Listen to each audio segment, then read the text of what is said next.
Hi, I'm Allie Dalsimer, and I'm running for Congress in Virginia's 11th District, and this is my Economy and Wellbeing Gauntlet. And now I'm going to talk about student loan debt. There is nearly $2 trillion in student loan debt, with the average person owing almost $30,000. We are the only economically developed and advanced country in the world that doesn't offer free college and makes our kids pay for it and go into debt. And with wages at an all-time low, it's really hard for people to pay off this debt. And the reality is that if we forgive these loans, and there are bills in Congress right now to do that, Ilhan Omar has submitted one, then it's going to be a huge economic boon to the working class economy. Because if folks don't have to pay their $200, $300, $400 a month in loan payments, they're going to be able to eat out, they're going to be able to buy clothes, maybe buy a car, maybe buy a home. So it's going to be a huge economic benefit to our nation if we can forgive student loan debt. Tax reform. So there are two sides to tax reform. There's the corporate side and the individual side. On the corporate side, I actually am a very strong advocate for reducing taxes on small businesses. And I don't think we're paying enough attention to that. And I'm not talking about the 50 or under, I'm talking about the true mom and pop employee, the hairdresser who is one woman owning her own business, trying to make a go out of it. The woman who cuts my hair is exactly that person, and she pays nearly half of her income in taxes. That's ridiculous. She should be paying 10 to 12% so that we can really stimulate local businesses, which are the heartbeat of communities across the country, and try and get people back into those mom and pop shops, those women-owned businesses, those minority-owned businesses, and really try to stimulate the economy at a ground level. In terms of large corporations, everybody is unhappy when corporations like Amazon make billions of dollars and pay nothing in taxes. The reality is Amazon and others aren't doing anything illegal. We are working with outdated tax systems, and they are simply exploiting an existing broken system. We have to make sure that we revise the tax system so that we can get corporations to pay for internet sales, to pay their taxes based on their worldwide sales and not just within the US. And if we can enforce existing laws and eliminate the loopholes that allow corporations to legally not pay taxes, I think that will go a long way towards helping that issue and reforming that situation. On the individual side, you have people like Warren Buffett, who a few years ago, who's one of the wealthiest men in the world, saying, I pay less in taxes than my secretary, who at the time earned $40,000 a year. And again, taking advantage of existing legal loopholes. It is unconscionable that someone who is a billionaire pays less taxes than someone who's earning $40,000 a year. It's the reason why Trump didn't want to release his taxes. They're taking advantage of these loopholes that haven't kept pace in our tax system, that haven't kept pace with the new global economy. And we have got to make sure that we're taxing total wealth and total income. If you look at someone who is making $50 or $100 million a year, I personally think we need to have additional gradients in the tax system. Our current tax system is like, 10, 12, 30, whatever it is percent. We really do need a wealth tax. And I know that people, especially on the conservative right, say, oh, you just want to tax everybody making $400,000 a year. I don't think that's what that is. If you're making $50 or $100 million a year, there's no reason you can't pay 65 or 70% taxes. If I earned $100 million in a year, it's not my total wealth, it's my income, and I pay 65%, I'm left with $35 million in that year. I'd be hard pressed to say that's not enough money to live on, right? So we need to have a graduated increased tax on the super ultra wealthy. We need to make sure taxes on working class are staying low, especially until we can get a decent minimum wage, a living wage passed. We need to bolster the IRS. I read a study not too long ago that said there are millions and millions, hundreds of millions of dollars that people actually owe in taxes, but the IRS, which was gutted under Trump, doesn't have the staff or resources. Now, keep in mind, the IRS, the ones who got Al Capone, they know their stuff, right? They do good work. So we need to we need to make sure that they're properly staffed so that they can go after the tax cheats. Because when they say everybody should pay their fair share, it just means that when I'm working my 40-hour week and I'm paying the taxes that I legally owe, everyone else should also be doing the same thing. So now I'm going to talk about fair trade. And when you're looking at trade deals, you're looking at NAFTA, which is the North American Free Trade Agreement, which was an agreement among Canada, the US, and Mexico. And the goal of that was to reduce barriers, tariffs, so that companies could more easily exchange goods. And the end result was supposed to be lower cost for the American consumer. The reality of what happened was it turned out to be a big boon for corporations. There were some products that ended up being less expensive for US consumers, true.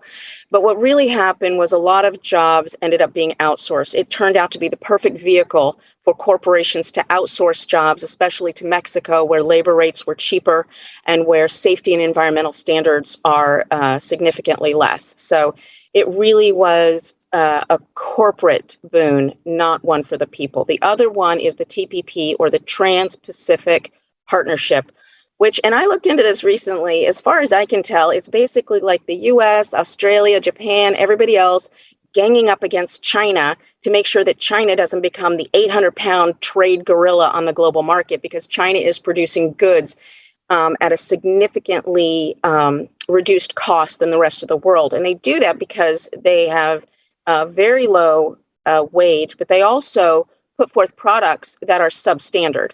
They're dangerous. They're toxic. They have phthalates and other things. Some cosmetics were found to have lead a few years back.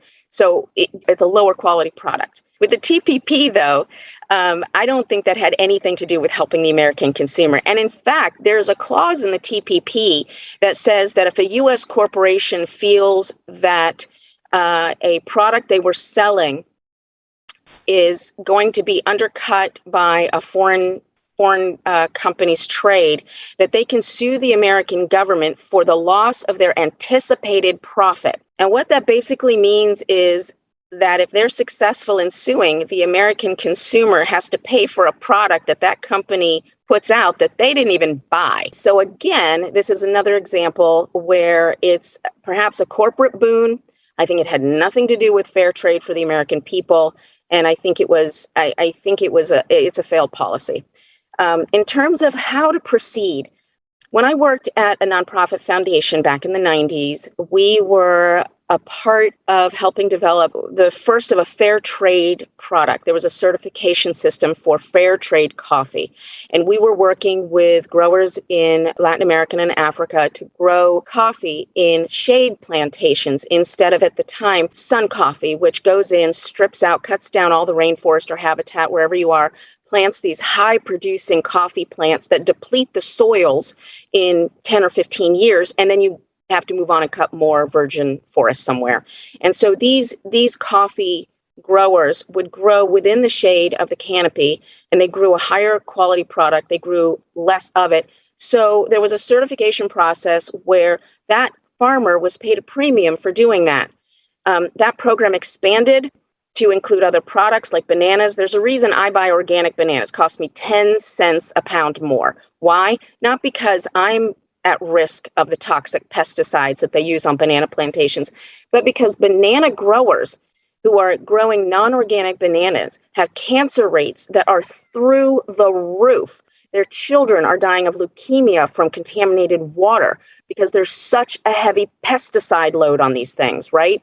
And so the fair trade allows the growers to get a slight premium so that they can grow a safe, sustainable product. And that program's been expanded to include chocolate and tea and whatever. And I am not saying that we need a certification program for each and every product or whatever, but I'm saying that as a model, I think we should look to that model to see if it can be scaled up, if we can extrapolate what's in there to develop true fair trade agreements that protect American consumers from, for example, substandard, toxic, dangerous products that come in from other countries, while protecting American jobs, especially, high quality union jobs. And this gets into other areas that I'm hoping we'll talk about. The reality is that to have true fair trade, we have to keep the American worker and the world's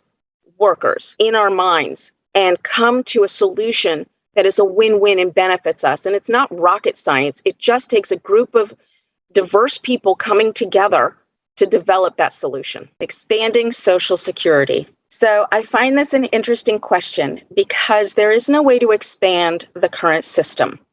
The way Social Security works, and I think some folks may not know this, is that when you're working, there's a tax on your pay that is a Social Security tax that goes into a system. And then when you retire, you get a Social Security payment. But what you don't get is your own money back. When you're paying in, you're real time paying for current retirees. So when a person retires, they are getting money from the current workforce. That's why it's called an entitlement program. You are entitled to that money because you have paid into that system. When the system was set up in the 50s, retirement age was set at 65. The average family had a man going to work and a woman staying at home. The life expectancy for that man was 62 years old, which meant they expected that man to die before he could get Social Security, which is why there was a provision put into it that there was a spousal benefit. So the wife could get the money because she'd never worked. And then when she died, which was at the average age of 67, she would have had some payments back. So you had someone working 30 or 40 years, paying into a system, and then taking money out for 5 years on average. What has changed is we had the baby boom, right? 1946 to 1964, we had a huge wave of births, and those people are all now retiring. We are still not fully into the whole baby boom retirement. There are still people who have another 10 or 15 years before they retire, and they are taxing that system because there's not enough young people working and because wages have stagnated. If the Social Security tax is a percent of your pay and your pay is $7.25 an hour, you're not giving a lot of money into the system, which is why it's so good that we've got things like this infrastructure bill, which is going to hopefully create lots of high-paying, good union jobs, the Climate Conservation Corps, because it's going to put people to work. It's going to give them union jobs at a living wage, which is going to increase the amount of money going into Social Security, which is going to help people who are currently getting Social Security. Because the reality is that right now, Social Security is not enough to live on. People are making very difficult choices. There's already some things the government's doing to try and fix it. They've pushed the retirement age back. Right now, to get full Social Security, to wait till you're 72. So that's one thing that they've done, and that's great. I think another thing we could do that's a small thing and would be voluntary, but there could be a check mark on your taxes or wherever that says, I have enough money, I don't need my Social Security, so that those people who have a pension from their work or who have enough money could say, I don't need my Social Security. That's not going to do very much, but it's a little bit. I also love the idea that Elizabeth Warren put out where she wants to provide $200 a month as a supplement, a federal payment supplement to those currently getting Social Security. It's in effect a small UBI, and I'm a big supporter of UBI. I think that studies have shown that that really helps people in a very direct way. I also think that we need to be funding elder care. There is no reason that getting old should automatically put you in a poverty state, right? And so many people, especially if they have to go into care homes, which many of our elderly do.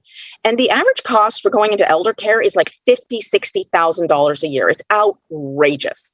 And I think we need to be funding high quality elder care, whether it's a day program or if it's in-home care or whatever it is. I don't see why our government can't choose to care for our elderly. And if your elder care is being paid for by the federal government, then the Social Security that you get is enough to buy your food and your medicine, and it alleviates that poverty situation. Federal jobs guarantee. I am fully supportive of a federal jobs guarantee. I think that's what's at the heart of this infrastructure bill. And of course, it's at the heart of the Green New Deal, which first and foremost, and people forget this, is a new deal. It is a new deal based in green technologies, meaning environmentally friendly and sustainable technologies, forward-looking technologies. It's based on the New Deal that ushered in the original one, FDR's, that ushered in the biggest economic boom this country has ever seen. And in terms of jobs, these would be, union high-paying jobs. In terms of the infrastructure bill, our nation's infrastructure is literally falling apart. There are something like 10 million bridges that are more than 80 years old, but have a life expectancy of 50 years. Right here in DC, we had a huge chunk of concrete fall onto a road from an overpass bridge last summer because the bridge is so old. Fortunately, no one was driving under at the time. In this nation, every 2 minutes, a water main breaks. There are millions of people who are drinking out of lead pipes. It means they're ingesting lead. Right here in Virginia, we have 2,800 water treatment systems, and 90% have violations. 90%. So there is a huge need for jobs. We need so much done, and the federal government has the resources, and there are bills pending to try and implement those. So I think we just need more people taking a step back, getting a macro look, and understanding that we have a path forward. We just need the will to push these things forward and make them happen, put people to work, create our infrastructure, and get our nation back to where it needs to be. Free public college and trade school. As I mentioned earlier, the U.S. is the only economically developed, highly advantaged country that doesn't offer free school, free college. The U.S. used to lead the world in technology, science, mathematics, literature. And the reality is that we no longer are definitively the world's leader in pretty much all those things. And a large part of it is because it's so hard for so many folks to get an education. I fully support free public college and trade schools. I was married to a man who was an auto mechanic for 33 years. He loved working on things, working with his hands, fixing things. There's a huge need. A lot of times we focus on the college part of it, but there's a huge need for tradesmen, for auto mechanics, for engineers, for plumbers, electricians, carpenters, etc. And I think that there are a lot of people who really don't do the book thing, but would love to be able to pursue a degree in some sort of hands-on trade. My only issue with free public college and trade school is that it is irrelevant if kids are not graduating high school. And I think we are not talking enough about the fact that we have got to have free, universal, high quality, early learning opportunities. Right now, the average preschool teacher is a high school graduate who earns just over $12,000 a year. That is not a teacher, that is a babysitter. We need to educate our educators, train them so they can become skilled in child development, child psychology, teaching techniques, and we need to pay them a decent, high wage so that we can give our kids the high education they need. Meaning we need to set our teachers up for success, so they can set our students up for success. Research has overwhelmingly showed that the first 5 years of life are crucial to intellectual development. And we've recently seen that a child's zip code before they turn 8 is the single biggest predictor of whether they go to college or whether they go to jail. That's outrageous. There is no reason that a country as wealthy as the United States, with the resources we have, is setting kids up for failure, to go to jail. And it's in part because our school system is based on real estate taxes, which is ridiculous. So you have the wealthiest communities who, by nature of the fact that they own multi-million-dollar homes, pay the most in taxes, getting the most resources for their schools, where you have the least economically advantaged communities who are struggling because $7.25 an hour is not a living wage. who are getting the least resources for the kids who need it most. And we have got to decouple real estate taxes, fully fund school. We've got to fully fund universal high quality pre-K so we can set those kids up for success. Because not only will that save broken lives, broken hearts, broken everything, it's also economically the smart move because it's less expensive to send a kid to public college for a year than it is to send them to prison for a year. It's a win-win all around, and we've got to start right from early ages and move on through so that we can have the most productive, most educated citizenry in the world. And I think that that would go a long way to solving a lot of societal problems we've got now. Green New Deal. So as I mentioned before, the Green New Deal is first and foremost a New Deal. It is focused on developing jobs that are based in clean technology. It's based on making sure we have clean air, land, water, that we have racial and economic justice in siting, in access to nature, in food security. It's a holistic approach to how we as a society can move forward in sustainable ways. Right now, an area the size of Great Britain disappears under concrete every year. The Amazon rainforest, because of Bolsonaro's easing of restrictions, is now, in terms of clearing and fires and whatnot, is now experiencing a drought. That's unprecedented. California is basically on fire. You know, the New York subway system flooded, Germany flooded.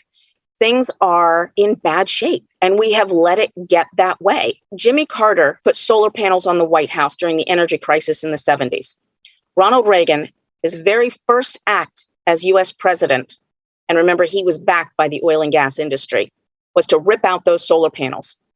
If we had spent the last 40 years developing our clean technologies, just think where we could be today. So we missed that mark, but we can start now and we can push forward, and the Green New Deal helps us do that. We need to be looking at a variety of climate solutions. We need to be looking at funding research into new technologies and to expanding existing technologies like methane capture. So if we can capture methane or reduce methane, it's got almost an 85 times greater impact in reducing greenhouse gas emissions over a 20-year horizon than carbon. So that's huge. We also need to figure out what to do with water. Water is becoming a limited resource. Clean, drinkable, potable water is becoming a limited resource. And we have got to figure out how we can reuse and recycle our water, because the 3 R's of any environmental movement are reduce, reuse, recycle. So you want to reduce consumption, you want to reuse what you can, and then you want to recycle what's left. So in terms of water, mass desalination is not the solution because the salt. Right? There's nothing to do with the salt. If you try and dump it back into the ocean, you're going to mess that up. So we need to come up with some way that we can reuse water and make it high quality drinkable. We also need to be looking at carbon capture restoration efforts, like building up our seabeds or restoring our coastal wetlands, which also protect from storm surges, restoring dunes, doing some sort of infrastructure that way. We already know that every dollar invested into restoration has a 10 times return on that investment. And we just need to make that dollar investment. And we've got to start making the steps now. The Green New Deal is an excellent first step to getting that done. And it will hopefully set up the system and infrastructure we need to try and implement these really high priority needs on a massive scale, because it's great that we're, for instance, here in Virginia, we have a Green New Deal Act. We are already replacing like gas buses with electric buses. That's great. We need to multiply that, but we need to do a lot more on a much bigger scale. My representative right now wants to pursue this net neutral by 2050. What that means is a 27% reduction in carbon in my district by 2050. By 2050, thousands and thousands of people will be dead from floods, storms, hurricanes, heat stroke. The cost to our society will be in the billions. We cannot wait. We have got to push ahead now. We've got to get the votes to pass the Green New Deal, and we've got to enact it in very aggressive terms. So that's how I feel about the Green New Deal. A living wage.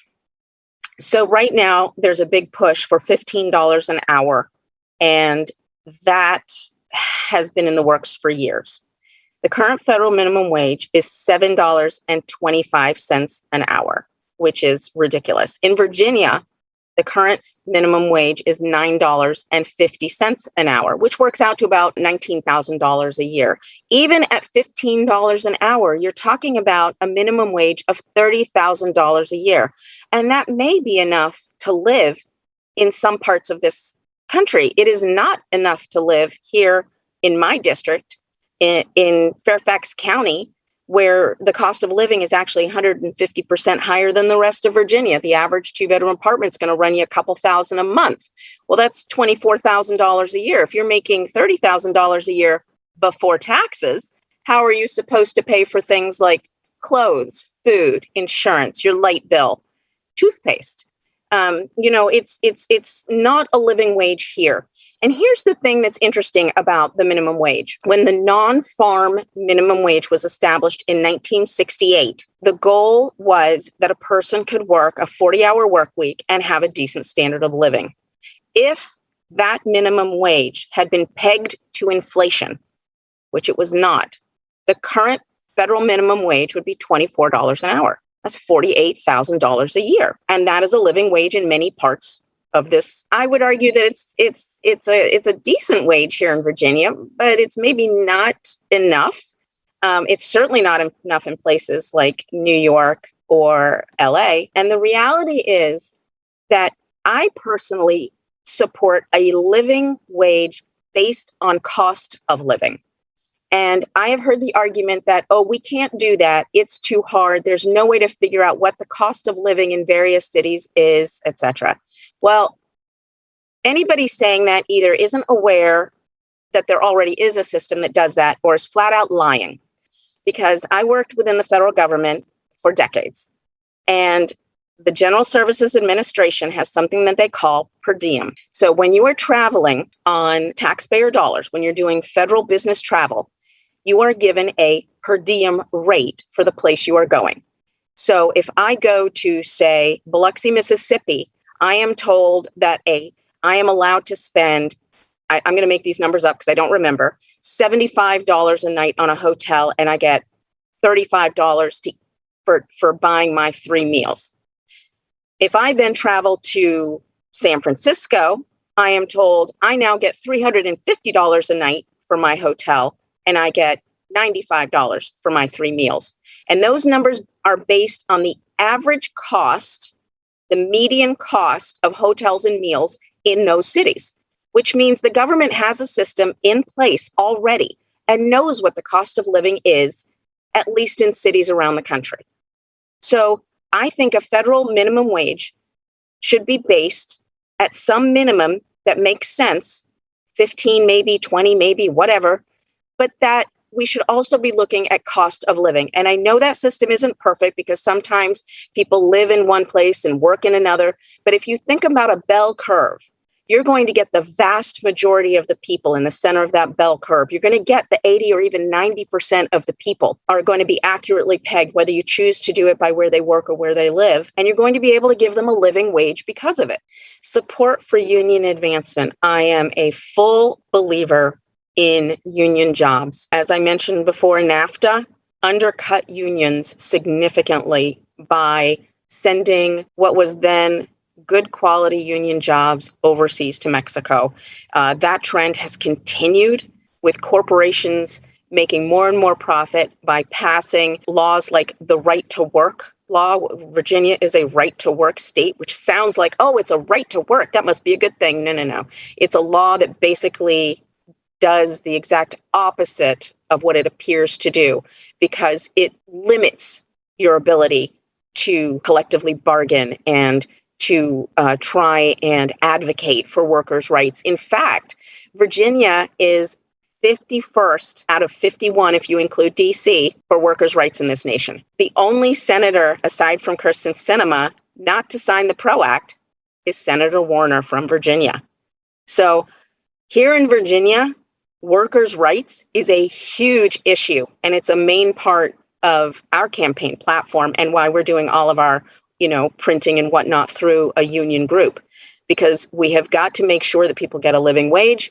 And one of the ways to help do that is by ensuring that we empower unions so that they can advocate for workers on the ground. Breaking up monopolies. This is an interesting issue. And I think this comes back to the fact, just like corporate taxes we talked about earlier, where our laws have not kept up with our global trade-based society today, right?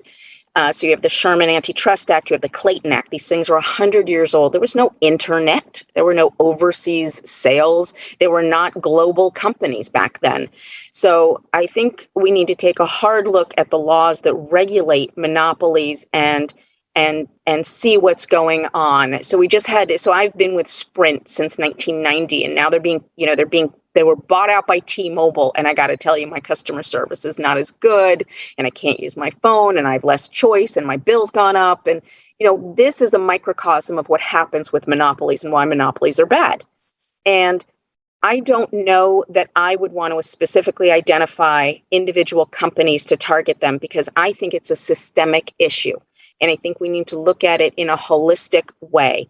And we need to look at tax laws. We need to look at areas where, people have. So, for instance, a lot of people talk about Apple, right, as being a company that needs to be broken up.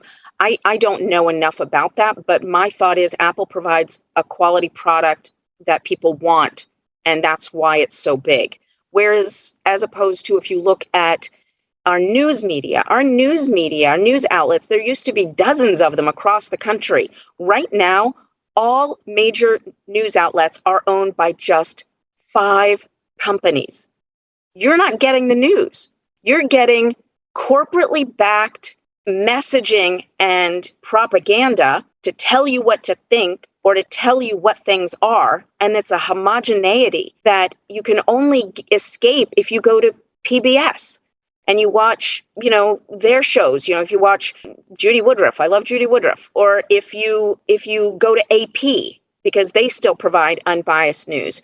So I think there's investigative reports that are still unbiased and good, but I would be hesitant to target companies. I think we need to target industries, and we need to systematically look at how these companies are colluding, and how we can make sure that they are not legitimately, functionally becoming monopolies. And like I said, I think the telecommunications and the news information industries are 2 that I would want to target first.